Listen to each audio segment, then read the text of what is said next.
ஏலேலங்கிளியே என்னை தாளாட்டும் இசையே உன்னை பாடாத நாள் இல்லையே அடி கண்ணம்மா உன்னை பாடாத நாள் இல்லையே.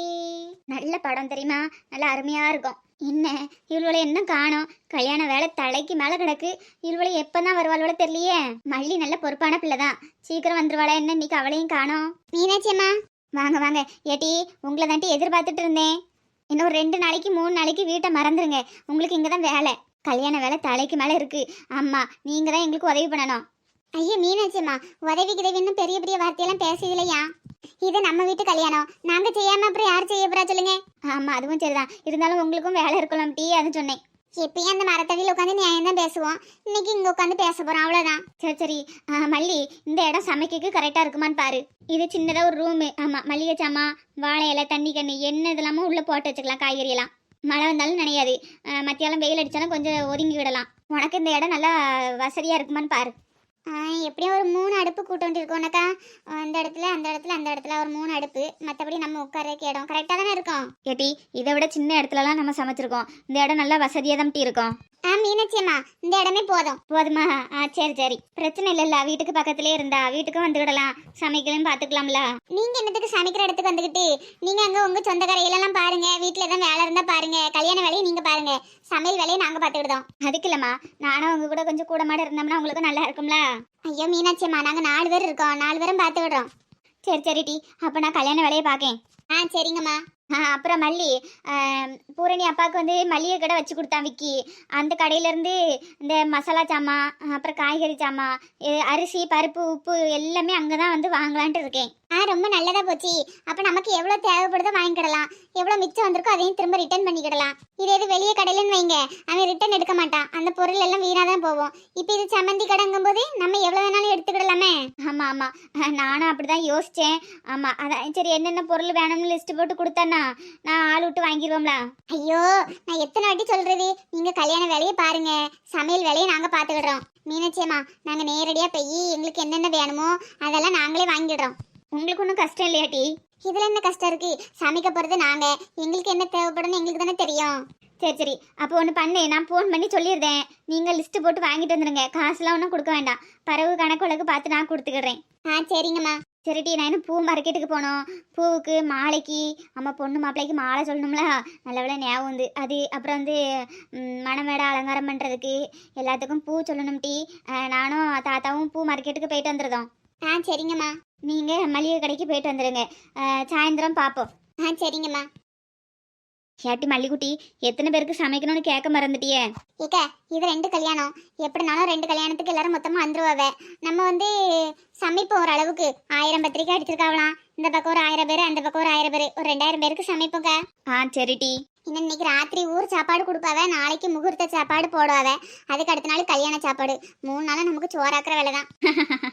இதுவும் நல்லது தானே டி, வீட்டு பக்கத்துலேயே ஆர்டர் கிடச்சிருக்கு, நல்லது தானே? ஆமாக்கா. சரி வாரியெல்லாம் நம்ம மளிகை கடைக்கு போயிட்டு வந்துருவோம். சரி டி. ஐயா எங்க கிளம்பிட்ட? இல்லம்மா, பிசினஸ் விஷயமா ஒரு ஆளை மீட் பண்ண வேண்டியிருக்கு. ஐயா இந்த பிசினஸ் அது இதுன்னு இன்னும் 1 மாசத்துக்கு உனக்கு ஒன்றும் இல்லை. கல்யாணத்துக்கு இன்னும் 3 நாள் தான் இருக்கு. இந்த மாதிரி நேரத்தில் நீ வெளியே போறது நல்லது கிடையாது.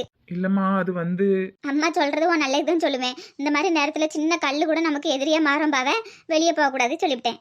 சரிங்கம்மா. மீனாட்சி, என்னம்மா பையனை என்ன சொல்ற? ஏங்க உங்க பையனை நான் ஒன்றும் சொல்லலை, வெளியே போறேன்னு கிளம்புறான். அதான் கல்யாணத்துக்கு என்ன 3 நாள் தானே இருக்கு, வீட்டில் இருன்னு சொன்னேன். ஐயா விக்கி, அப்பா கல்யாணத்துக்கு என்ன 3 நாள் தானே இருக்கு, வெளியெல்லாம் போக கூடாது. இதேதான்ப்பா அம்மாவும் சொன்னாங்க. நல்லா வாங்கி கட்டிடுங்க. சரியா, நீ உள்ள போய் ரெஸ்ட் எடு. எங்க தலைக்கு மேல வேலை இருக்கு. வந்து பூ மார்க்கெட்டு போனோம், 4 மாலை சொல்லணும். 4ஆ? ஐயோ முகூர்த்தம் இருக்குல்ல. ஆமா, எங்க 12 மாலை இருக்குமோ, எத்தனை மாலைன்னு தெரியலையே. எதுக்கு மீனாட்சி இப்ப பதட்டமா இருக்க? கல்யாணம் நம்ம பையனுக்கு தான், உனக்கு இல்ல. உங்க வாயில அப்படியே பாப்கார்ன் அள்ளி போட. ஏங்க நம்ம பையனுக்கா இருந்தாலும் ஒரு பதட்டம் இருக்குல்ல. நம்ம வீட்டுல இப்ப நம்ம எனக்கு மாமியாரும் கிடையாது, உங்களுக்கும் மாமியார் கிடையாது, மாமனார் கிடையாது. நமக்கு நல்லது கெட்டது யார் சொல்லுவா? நம்ம தான் தெரிஞ்சுக்கிடணும். எங்க முகூர்த்த மண்டலத்துல பொண்ணையும் மாப்பிளையும் உட்காரையப்பாவில் அதுக்கு ஒரு மாலை, மறுபடி கல்யாண சேலை கொடுத்து மாத்திட்டு வர சொல்லுவாவில் அப்போ ஒரு மாலை, அப்போ ஒரு ஜோடிக்கு 4 மாலை, பாபு ஜோடிக்கு 4 மாலை, எங்க மொத்தம் 8 மாலை சொல்லணுமா? பொன மாலை எல்லாம் போடுவா உள்ளம்மா. ஆமால்ல, துணை மாலை ஒரு சின்ன மாலை போடாவ பொண்ணுக்கும் மாப்பிள்ளைக்கும், மறுபடியும் தாய் மாமனுக்கு மாலை போடுவாவ. ஏ அம்மா எத்தனை மாலைன்னு கணக்கு தெரியலையே. ஏங்க நீங்கள் ஒன்று பண்ணுங்க, நம்ம ஐயர்கிட்ட ஃபோன் பண்ணி மொத்தம் எத்தனை மாலை வாங்கணும், 2 ஜோடி கல்யாணம்ல தாய் மாமனுக்கு எத்தனை மாலை அப்படி இப்படின்னு கேட்டு எத்தனை மாலைன்னு கேளுங்க.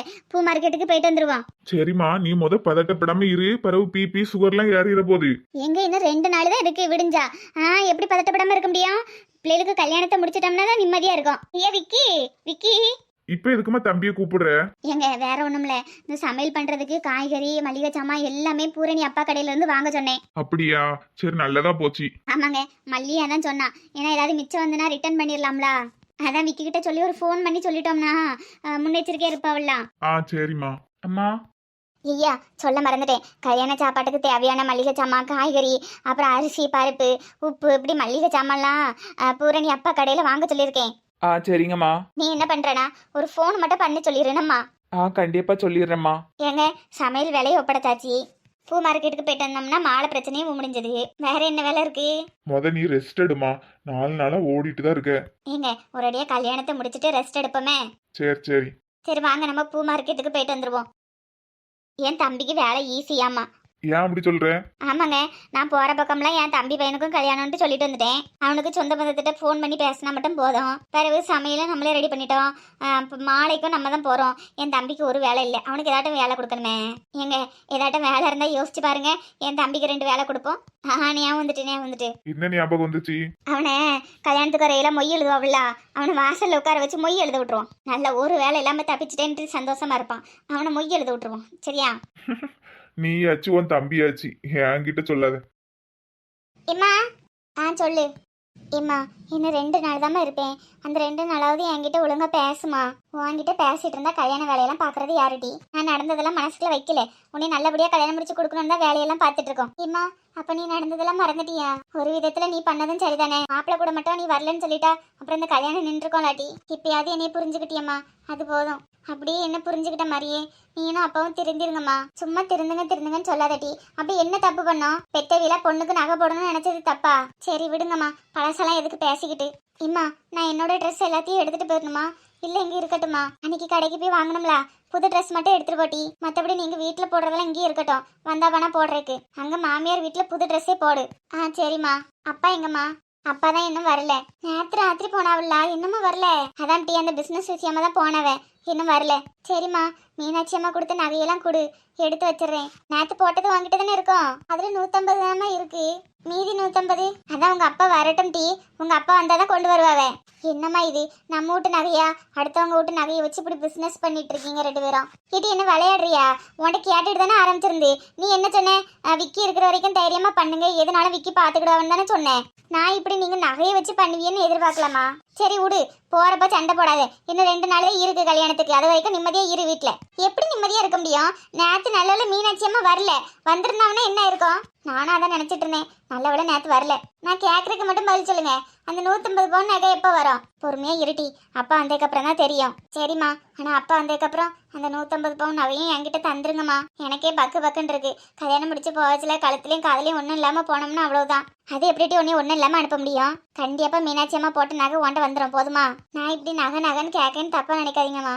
உங்களுக்காக தான். எனக்கு உங்களையும் அப்பாவும் யார்கிட்டையும் விட்டு கொடுக்குறதுக்கு இஷ்டம் இல்லை, அதனாலதான். புரியுது டி, இருந்தாலும் நீ போனதுக்கப்புறம் உனக்குன்னு ஏதாவது செய்யறதுக்கு எங்ககிட்ட வேணும்ல, அதனாலதான் அப்பா அந்த பிசினஸ் பண்றாவே. இன்னும் ஒரு 1 மணி நேரம் கொஞ்சம் பொறுமையாயிரு. அப்பா வந்ததான் அந்த நகையை வாங்கிட்டு கொடுத்துட்றேன். சரிம்மா. அப்புறம் பூரணி, அப்பா அந்த மாதிரி நகையை வச்சு பிசினஸ் பண்ணதெல்லாம் மாப்பிள்ளை தம்பிக்கு தெரியாதுல்ல? இல்லம்மா தெரியாது. சரிம்மா சொல்லாதே. அவைய கொடுத்த 300 பவுன் நகையும் அப்படியே திரும்ப கொடுத்துருவோன்னே. சரிம்மா. அதுக்கப்புறம் உங்களுக்கு ஏதாவது மிச்சம் இருக்குமாம்மா? இருக்கும் டி. இப்போ அப்பா 150 போட்டிருக்காவே, மறுபடியும் அதில் 150 வரும். சரிம்மா. இதுக்கப்புறம் அது பண்ணாதீங்க. பாப்பம் டி, உனக்கு நீ கல்யாணம் முடிஞ்சு போனால் விருந்து அப்புறம் அது இதுன்னு இருக்கு. நீங்கள் வந்தால் போனால் தங்குறதுக்கு ஒரு நல்ல ரூம் வேணும். அதனால் அப்பா கொஞ்சம் இந்த பிஸ்னஸ் என்ன கொஞ்சம் பண்ணுவான்னு நினைக்கேன்.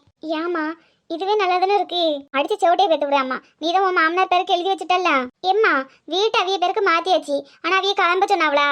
இல்லை அது சரிப்பட்டு வராது. நானும் அப்பாவும் எங்கேயாட்டும் ஊருக்கு வெளியில ஒரு நல்ல வீடாக பார்த்து வாங்கிட்டு போயிடுவோம். நீ எங்களை பார்க்கணுன்னா அங்கே தான் வரணும். உன் கல்யாணத்துக்கு அப்புறம் நாங்கள் எங்கே இருக்க மாட்டோம் டி, வெளியே வேற இடம் தான் பார்ப்போம். ஏமா அதான் அவிய எதுவும் சொல்லலாம், இங்கேயே இருங்கம்மா.